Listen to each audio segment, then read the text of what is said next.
పక్షి పగటిపూట సూర్యరశ్మిలో తిరగగలనా దాన్ని ఆస్వాదించిన.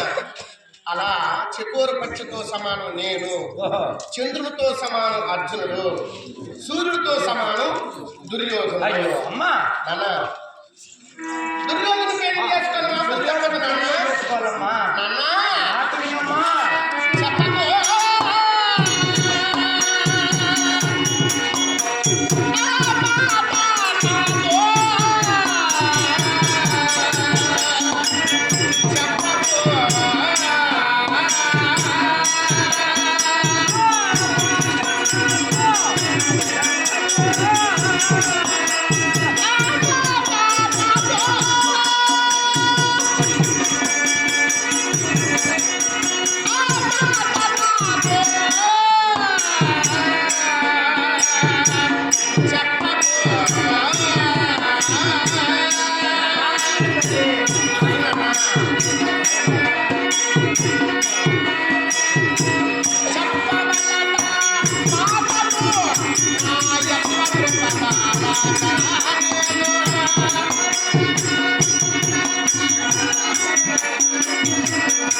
అమ్మా ఈ మాటలు వింటున్నానే గాని తల్లి దుర్యోధన వివాహం చేసుకో అనేటటువంటి మాట నా చెవిలో పడితే నా చెవుల్లో శేషం పోసినట్టుగా ఉంది. ములుకులు ఎత్తుకొని నా చెవుళ్ళు పొడిచినట్టుగా ఉంది. నాన్న అంత మాట ఎందుకమ్మా? రే మీ నాయనరా మాట్లాడుతున్నా. అమ్మా నాకు ఒక బిడ్డ పడతానని, ఆ బిడ్డను నేను అల్లారి ముద్దుగా సాకుకుంటానని, ఆ బిడ్డకు నీ పేరు పెట్టుకుంటానని.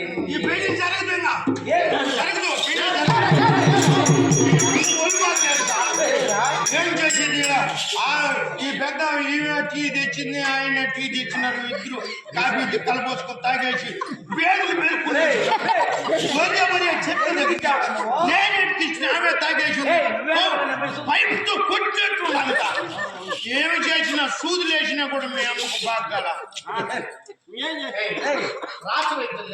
ఈ టైంలో ఏడపోయేదని చెప్పేసి ఆలోచన చేసి మార్పు ఎట్లా ఎట్లా పెళ్లి అయిపోయేదాకా నన్ను మలిగాల చుట్టూ చచ్చిపోయి ఎవరు ఎవరు నేనున్నా మా పెళ్ళం ఉండదు. నాకు ఎవరు ఎట్లా నీకు పెళ్ళం ఎంతమంది ఉండదు. చూసి పెంచుకొస్తాను ఉండి సరే అని చెప్పేసి ఆలోచన చేసి ఆ పక్కన యూరియా పోతాను అవి కాదు దాన్ని అవే ఈ పైపుతో కొట్టినట్టు వస్తాడు చూడు పేదలు చూస్తే మళ్ళీ వచ్చేసింది. ఈ తూములో కదా చెత్త నిలబెడితే మళ్ళీ కుట్టుకుని మళ్ళీ ఆలోచన చేసి ఒరే రేపు పెళ్లి అయిపోవాలి మళ్ళీ ఎట్టనైపోని చెప్పేసిందా. ఒక గోతం చింపి ఆ బేదులు వస్తుంటే స్కూర్ చేసింది, ఏడింగ్ చేసి పెట్టేసిందా. ఇప్పుడు నిద్రపోతాండి మీ అమ్మ. మీ పని చేస్తుంది. నేనేం చేస్తాను? నేను తిక్కులోడు మంచి వైద్యం దగ్గర తీసుకెళ్ళా. పెళ్లికి ఆకు ఒక్క కూడా తేవాలన్నా? పెళ్లి నిన్న కాలేదు. పెళ్లి తీసుకురా. హలో పెట్టుకున్నారు.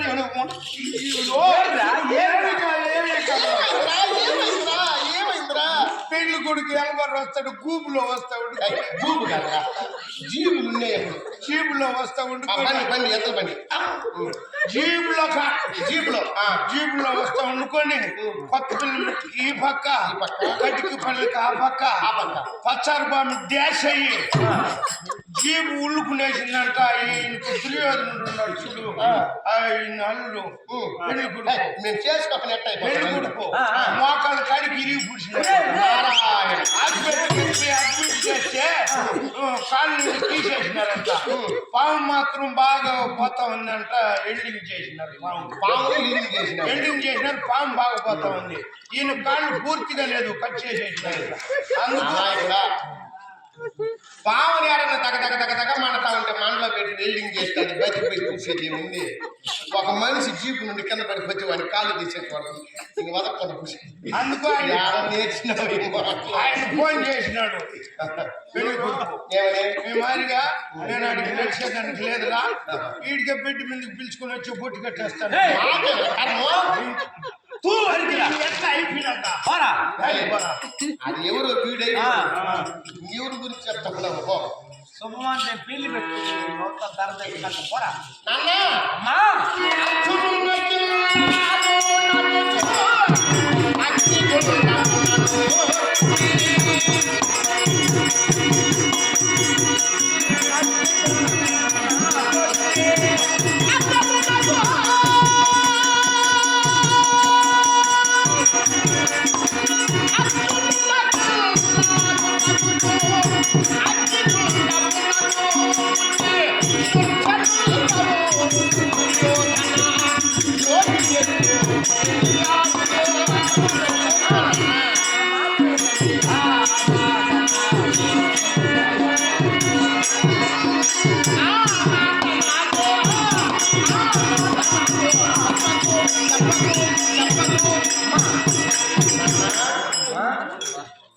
హరివీర భయంకరుడు విక్రమోపేతుడు అని ఆయన అపరిమిత బల సంపన్నుడు మేటి విలుకాడు విలువిద్దులో తనకు తానుగా సాటి నిలిచినటువంటి వాడు దైవాంశ సంభూతుడు అష్టదిక్పాలకు అధిపతి అయినటువంటి దేవేంద్రుని యొక్క వరప్రసాది అయి ద్రోణాచార్య యొక్క శిష్యునిగా విరాజిల్లుతూ తనకు తాను సాటిగా నిలిచినటువంటి విష్ణువును అర్ధాంశుడైనటువంటి అర్జునుడు ఎక్కడ దాయాది మత్సరంబు చేత దాయాదుల యొక్క ఆస్తిపాస్తులకు ఆశపడి వారిని జననీ సోదర సిద్ధముగా పరమ పవిత్రమైనటువంటి శైవ క్షేత్రం అనబడినటువంటి వారణావత పట్టణంలో వారిని లక్క ఇల్లు కట్టించి భస్మీపట్టణం గావించినటువంటి దురాత్ముడైనటువంటి దుర్యోధనుడు ఎక్కడ నాన్న అమ్మా. అట్టి అర్జునుడు విడనాడి అట్టి అర్జునుడిని విడనాడి దురాత్ముడైనటువంటి దుర్యోధన ద్రోహిని వివాహం చేసుకున్నట కన్నా ఈ మేలు ప్రాణములు తృణప్రాయముగా నుంచి త్యజించడం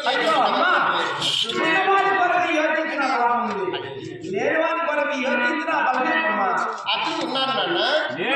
నాన్న ఒకవేళ అర్జునుడు విడనాడి ఆ దుర్యోధను నేను పెళ్లి చేసుకున్నాను అనుకో మీ మాట్లాడకుండా కుక్కకు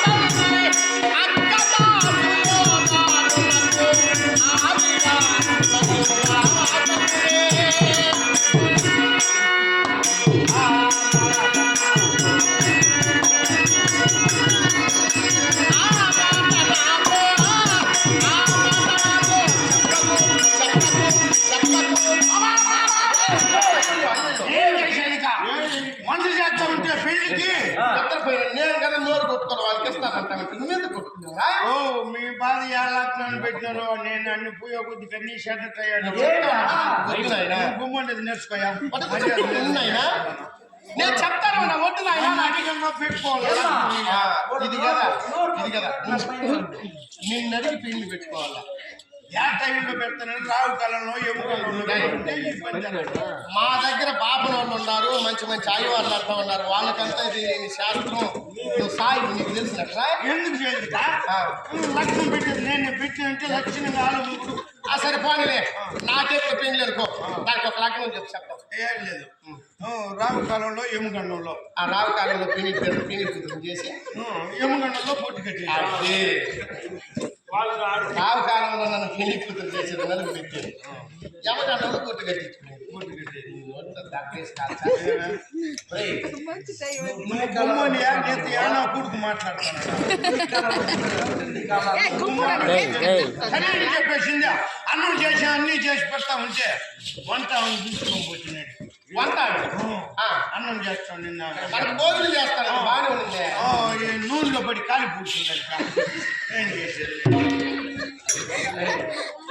నూనె పడిపోతాం ఏం చేస్తాను కదా నేను తినుకొని వస్తుంటే పడి కాలి పూడ్చింది నేను పోయిందా చిన్న చిన్న తున్నులుగా కత్తిరించేసిందా ఆకుల్లో పెట్టేసిందా తినేసినారు వాళ్ళు దుర్యోధన సైన్యం అంతా తినేసినారు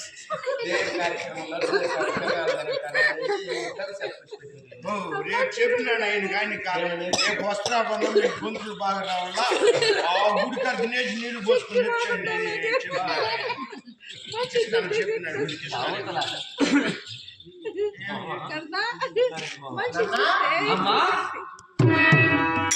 పరమ పవిత్రమైనటువంటి ఒక యాగం జరుగుతుంది.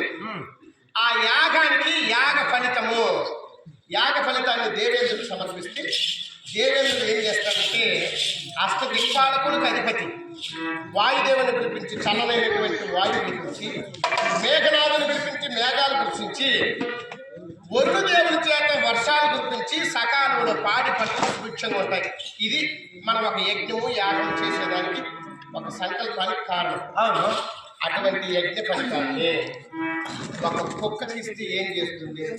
పోనే దేవుడి ముందర ఒక టెంకాయ కొడతాం, ఆ టెంకాయ కుక్కకిస్తే ఏం చేస్తున్నాయా?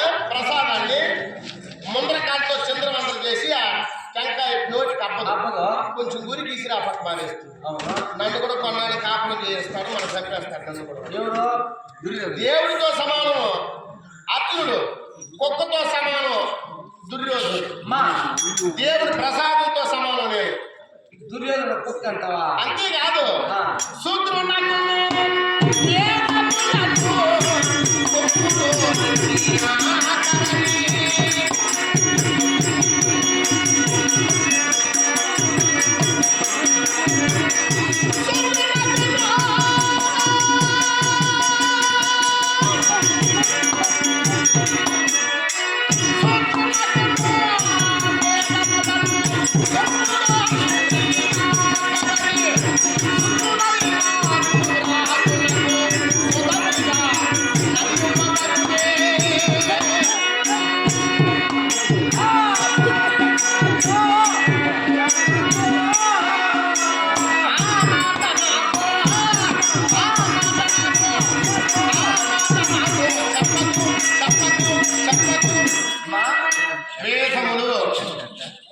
వేదములు పవిత్రమైనటువంటిది. ఆ పవిత్రమైనటువంటి వేదాలను ఒక చదువుకున్నటువంటి అక్షరాక్షుడైనటువంటి వేద పండితుడు వేద బ్రాహ్మణుని చేతికిస్తే ఆ వేదాలను తీసుకుని కళ్ళకెత్తుకుని దాన్ని చదివి దానిలోని సారాంశాన్ని పామర జనములకు చదువు రానటువంటి వారికి నిరక్షర కుచ్చులైనటువంటి వారికి ప్రజలందరికీ వినిపించి వారి జ్ఞానాన్ని పెంపొందిస్తారు. ఇది వేదాల సారాంశం. ఆ వేదాలను ఒక చదువు రానటువంటి నిరక్షర కుచ్చుడైనటువంటి ఒక అజ్ఞాని చేతికిచ్చామనుకో, వాడు ఏం చేస్తాడు? వారికి చదివేదానికి శాతం వస్తే కదా దాన్ని చుట్టూ చూరులో పెట్టేస్తాడు. రైట్, అందుకు చదువుకోవాలని. సరేనా? చదువు రానటువంటి వాడి చేతికి వేదాలు ఇస్తే ఎంత నిష్ప్రయోజనము, నన్ను దుర్యోధనకి ఇస్తే అంత ప్రయోజనం లేకుండా పోతుంది. అంతే కదా నాయనా?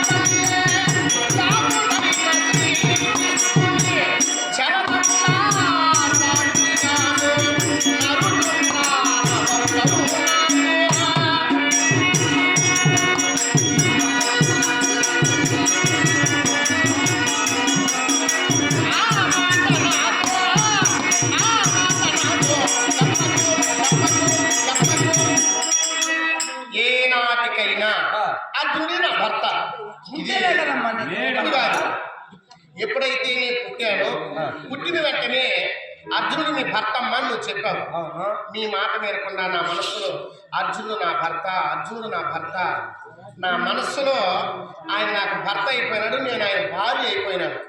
నా మనస్సు అతని స్వాధీనం అయిపోయింది. శరీరం మాత్రమే ఇక్కడ ఉంది నాన్న. అర్జునుడే నా మొగుడు. అర్జునుడే నీ భర్త. ఏనా ముందు అడుగుకొని చెప్తా. మహారాజా ఎవరు? నమస్తే. ఎవరురా?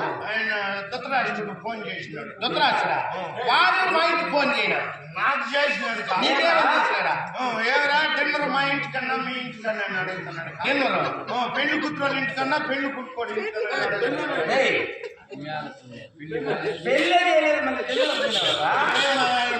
మళ్ళీ పెళ్ళి అయినా కనుక్కోద్దు, ముందు కనుక్కుంటే కదా.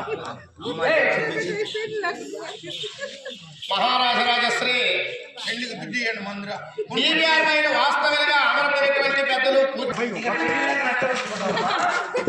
సరిపోలే. ఆడబిడ్డ ఎదిగిన బిడ్డ ఆడబిడ్డ ఇంట్లో ఉంటే ఒళ్ళు నిప్పుడుకున్నట్లే తల్లిదండ్రులకి ఆ సంతోషం లేదు. అవును తల్లి. తర్వాత వీడియో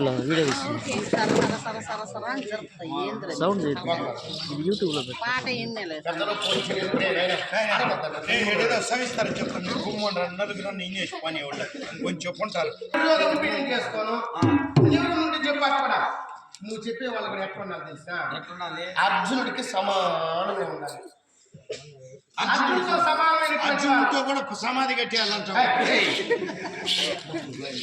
అర్జునుడితో సమానమైనటువంటి వాళ్ళు ఏమో మీ నాయన మీరు మాట్లాడుకున్నారు. నాకు వద్ద రోగం. ఏమ్మా సరే, 56 దేశపు రాజులు సామంత రాజులు ఉన్నారు కదా, వారిలో నీకెవరు నచ్చినారో వాళ్ళని చూసుకో, వాళ్ళని చూడు, వారిని నచ్చిన తిరుపురాబో వాళ్ళని చూసుకోబో చెప్పినాడు కదా మీ నాయన. 56 దేశంలో సామంతరాజులు ఉన్నారు కదా, వాళ్ళని చూసుకోమన్నాడు. అట్లా చూసుకోండి. చిత్రపటాలు తీసుకొస్తాము, వారిలో నీకు నచ్చుతారో వాళ్ళని చూడు. వాళ్ళు రైట్ చెప్పు. ఏమ్మా నువ్వేమా తాగలరా? మా బాగా నువ్వా? మీ పెళ్లికి నేనే నేను దిగులుతో ఏం నీ వెళ్ళి చిత్రపటాలు తీసుకురా. చిత్తూరు పోమంటావా?